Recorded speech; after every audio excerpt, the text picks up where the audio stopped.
When and how to use a bulleted list. Just before we start, continually improve your English. Click the subscribe button, the bell icon, and then all. Now, use a bulleted list to draw attention to something and convey information quickly. Let's look at an example. In the picture, we see a graphic relating to goal setting and a bulleted list. It reads, "Goal setting includes the following steps: create intense desire, write goals down, anticipate and specify problems, identify the resources needed, create a plan, follow the plan with determination." Notes: use the same form of the word to begin each line, in this case, an infinitive verb. Also, as the lines are not complete sentences, no full stop is needed. And thirdly, introduce the list with a strong, clear sentence or phrase so the reader immediately understands what the list is about.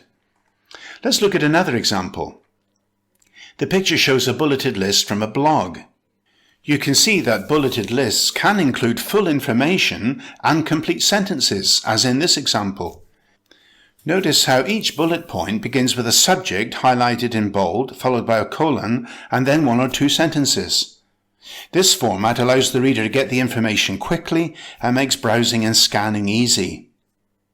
So, in summary, bulleted lists are very effective for blog posts, flyers, and breaking up long sections of text that might lose the interest of the reader. They capture the attention of the reader and convey information easily and quickly. So look for an opportunity to use them as soon as possible and improve your writing.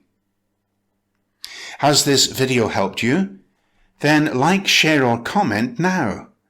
And build a powerful English vocabulary with my free course on Udemy. Just go to goodenglish.online.